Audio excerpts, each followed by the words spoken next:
चुड़ैल की शादी।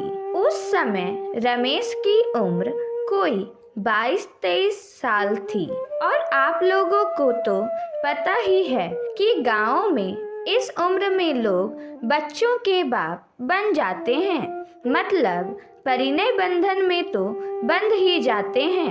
हाँ, तो रमेश की भी शादी हुए लगभग 4-5 साल हो गए थे और 1.5-2 साल पहले ही उसका गावना हुआ था।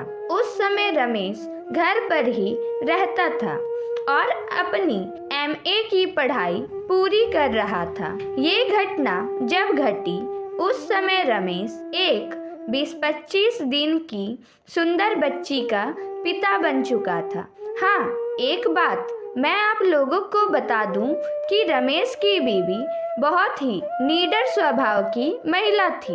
ये गुण बताना इसलिए आवश्यक था कि इस कहानी की शुरुआत में इसकी निडरता अहम भूमिका निभाती है।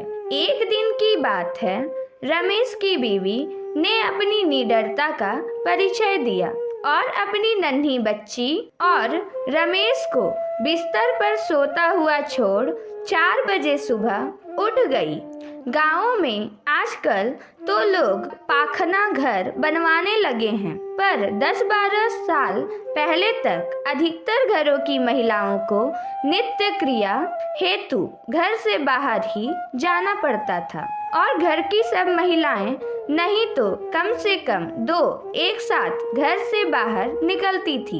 ये महिलाएं सभी लोगों के जगने से पूर्व ही जगकर खेतों की ओर चली जाती थी। ऐसा नहीं था कि रमेश की बीवी पहली बार 4 बजे जगी थी।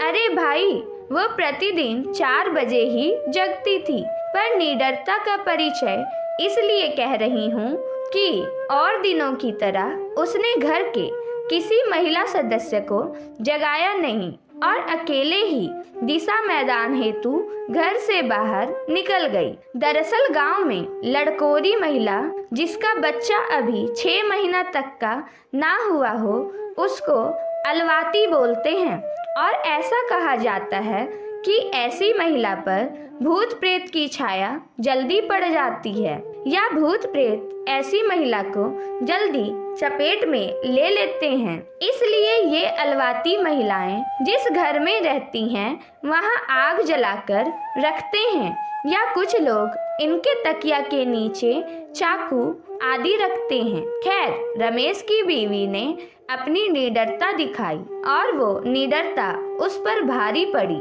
वो अकेले घर से काफी दूर खेतों की ओर निकल पड़ी। हुआ ये कि उसी समय पंडित जी के श्रीफल पर रहने वाली चुड़ैल उधर घूम रही थी और ना चाहते हुए भी उसने रमेश की बीवी पर अपना डेरा डाल दिया। हाँ, फर्क सिर्फ इतना है कि वो पहले दूर दूर से ही रमेश की बीवी का पीछा करती रही, पर अंततः उसने अपने आप को रोक नहीं पाई और ज्यों ही रमेश की बीवी घर पहुंची उस पर सवार हो गई। रमेश भी लगभग 5 बजे जगा और भैंस आदि को चारा देने के लिए घर से बाहर चला गया। जब वो घर में वापस आया तो अपनी बीवी की हरकतों में बदलाव देखा। उसने देखा कि उसकी बच्ची रो रही है, पर उसकी बीवी आराम से पलंग पर बैठकर पैर पसारे हुए कुछ गुनगुना रही है। रमेश एक बार अपनी रोती हुई बच्ची को देखा और दूसरी बार दांत निपोड़ते और पलंग पर बेखौफ बैठी हुई अपनी बीवी को। उसको गुस्सा आया और उसने बच्ची को अपनी गोद में उठा लिया और अपनी बीवी पर गरजा, बच्ची रो रही है और तुम्हारे कान पर जूं तक नहीं रेंग रही है। अरे ये क्या? रमेश की बीवी ने तो रमेश के इस गुस्से को नजरअंदाज कर दिया और अपने में ही मस्त बनी रही। रमेश का गुस्सा और बढ़े इससे पहले ही रमेश की भाभी वहां आ गई और रमेश की गोदी में से बच्ची को लेते हुए उसे बाहर जाने के लिए कहा। अरे ये क्या? रमेश का गुस्सा तो अब और भी बढ़ गया। उसे समझ में नहीं आ रहा था कि आज क्या हो रहा है। जो औरत अपने से बड़ों के उस घर में आते ही पलंग पर से खड़ी हो जाती थी, वही बीवी आज उसके भाभी के आने के बाद भी पलंग पर आराम से बैठे मुस्कुरा रही है। खैर रमेश तो कुछ नहीं समझा, पर उसकी भाभी को सब कुछ समझ में आ गया और वे हंसने लगी। रमेश को अपनी भाभी का हंसना मूर्खतापूर्ण लगा और वो अपने भाभी से बोल पड़ा, अरे आपको क्या हुआ? ये उल्टी पुल्टी हरकतें कर रही है और आप हैं कि हंसे जा रही हैं। रमेश के इतना कहते ही उसकी भाभी ने उसके मुस्कुराते हुए जबरदस्ती बाहर जाने के लिए कहा और ये भी कहा कि बाहर से दादाजी को बुला लीजिए। भाभी के इतना कहते ही कि दादाजी को बुला लाइए, रमेश सब समझ गया और वो बाहर ना जाकर अपनी बीवी के पास ही पलंग पर बैठ गया। इतने ही देर में रमेश के घर की सभी महिलाएं वहां एकत्र हो गई और अगल बगल के घरों के भी कुछ नर नारी। अरे भाई, गांव में इन सब बातों को फैलते देर नहीं लगती। और तो और अगर बात भूत प्रेत की हो तो और भी लोग मजे ले लेकर हवाई जहाज की रफ्तार से खबर फैलाते हैं। हाँ, तो अब मैं आपको बता दूं कि रमेश के कमरे में लगभग 10-12 मर्द औरतों का जमावड़ा हो चुका था और रमेश ने भी सबको मना कर दिया कि ये खबर खेतों की ओर गए दादाजी के कान तक नहीं पहुंचनी चाहिए। दरअसल वो अपने आप को लोगों की नजरों में बहुत बुद्धिमान और निडर साबित करना चाहता था। वो तनकर अपनी बीवी के सामने बैठ गया और अपनी बीवी से कुछ जानने के लिए प्रश्नों की बौछार शुरू कर दी। रमेश, कौन हो तुम? रमेश की बीवी कुछ ना बोली, केवल मुस्कुराकर रह गई। रमेश ओझाओं की तरह फिर गुर्राया, मुझे ऐसा वैसा ना समझ, मैं तुमको भस्म कर दूंगा। रमेश की बीवी फिर से मुस्कुराई, पर इस बार थोड़ा तनकर बोली, तुम चाहते क्या हो? बहुत सारे लोगों को वहाँ पाकर रमेश थोड़ा अकड़ेबाजों जैसा बोला, तुम मत बोल, मेरे साथ रिस्पेक्ट से बातें कर। तुम्हें पता नहीं कि मैं ब्राह्मण कुमार हूँ और उस पर भी बजरंग बली का भक्त। रमेश के इतना कहते ही उसकी बीवी थोड़ा सकपकाकर बोली, मैं पंडित जी के श्रीफल पर की चुड़ैल हूँ। अपने बीवी के मुख से इतना सुनते ही तो रमेश को और भी जोश आ गया। उसे लगने लगा कि अब मैं वास्तव में इस पर काबू पा लूंगा। वहाँ खड़े लोग कौतूहल पूर्वक रमेश और उसकी बीवी की बातों को सुन रहे थे और मन ही मन प्रसन्न हो रहे थे। अरे भाई, मनोरंजन जो हो रहा था उनका। रमेश फिर बोला, अच्छा, पर तूने इसको पकड़ा क्यों? तुमको पता नहीं कि ये एक ब्राह्मण की बहू है और नियमित पूजा पाठ भी करती है? रमेश की चुड़ैल पीड़ित बीवी बोली, मैंने इसको जानबूझकर नहीं पकड़ा, इसको पकड़ना तो मेरी मजबूरी हो गई थी। ये इस हालत में अकेले बाहर क्यों गई? खैर, अब मैं जा रही हूँ, मैं खुद ही अब अधिक देर यहाँ नहीं रह सकती। रमेश अपने बीवी की इन बातों को सुनकर बोला, क्यों, क्या हुआ? डर गई ना मुझसे? रमेश के इतना कहते ही फिर उसकी बीवी मुस्कुराई और बोली, तुमसे क्या डर? मैं तो उससे डर रही हूँ जो इस घर पर लटक रहा है और मुझे जला रहा है। अब उसका ताप मुझे सहन नहीं हो रहा है। दरअसल बात ये थी कि रमेश के घर के ठीक पीछे एक पीपल का पेड़ था और गांव वाले उस पेड़ को बांसदेव बाबा कहते थे।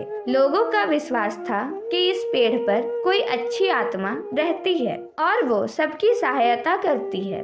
कभी कभी तो लोग उस पीपल के नीचे जेवनार आदि भी चढ़ाते थे। और हाँ, इस पीपल की एक डाली रमेश के घर के उसी कमरे पर लटकती रहती थी जिसमें रमेश की बीवी रहती थी। चुड़ैल की बात सुनकर रमेश हंसा और बोला, जा मत, यहीं रह जा।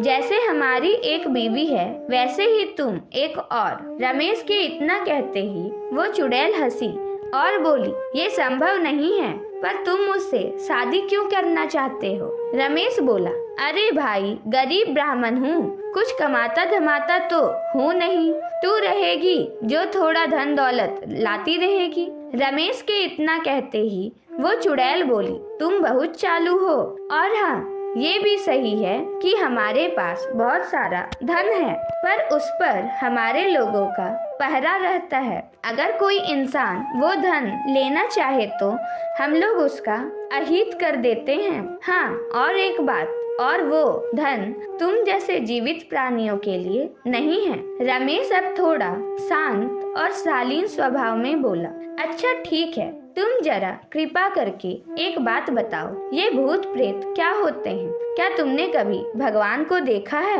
आखिर तुम कौन हो? क्या पहले तुम भी इंसान ही थी? चुड़ैल भी थोड़ा शांत थी, और शांत थे वहाँ उपस्थित सभी लोग, क्योंकि सब लोग इन प्रश्नों का उत्तर जानना चाहते थे। चुड़ैल ने एक गहरी सांस भरा और कहना आरंभ किया, भगवान क्या है मुझे नहीं मालूम, पर कुछ हमारे जैसी आत्माएं भी होती है जिनसे हम लोग बहुत डरते हैं और उनसे दूर रहना ही पसंद करते हैं। हम लोग उनसे क्यों डरते हैं ये भी मुझे पता नहीं। वैसे हम लोग पूजा पाठ करने वाले लोगों के पास भी भटकना पसंद नहीं करते और मंत्रों आदि से भी डरते हैं। रमेश फिर पूछा, खैर ये बताओ कि तुम इससे पहले क्या थी? तुम्हारा घर कहाँ था? तुम चुड़ैल कैसे बन गई? चुड़ैल ने रमेश की बातों को अनसुना करते हुए कहा, नहीं नहीं, अब मैं जा रही हूँ, अब और मैं यहाँ नहीं रुक सकती, वे आ रहे हैं। चुड़ैल के इतना कहते ही कोई तो कमरे में प्रवेश किया और रमेश को डांटा, रमेश ये सब क्या हो रहा है? क्या मजाक बनाकर रखे हो? रमेश कुछ बोले इससे पहले ही क्या देखता है कि उसकी बीवी ने साड़ी का पल्लू झट से अपने सर पर रख लिया और हड़बड़ाकर पलंग पर से उतरकर नीचे बैठ गई और धीरे धीरे मेरी बेटी कहते हुए रमेश की भाभी की गोद में से बच्ची को लेकर दूध पिलाने लगी। रमेश ने एक दृष्टि अपने दादाजी की ओर डाला और मन ही मन बुदबुदाया, आपको अभी आना था, सब खेल बिगाड़ दिए, आधे घंटे बाद आते तो क्या बिगड़ जाता। दोस्तों, ऐसे ही मजेदार कहानियों को सुनने के लिए इस वीडियो को लाइक जरूर करना और हाँ, चैनल को सब्सक्राइब करना मत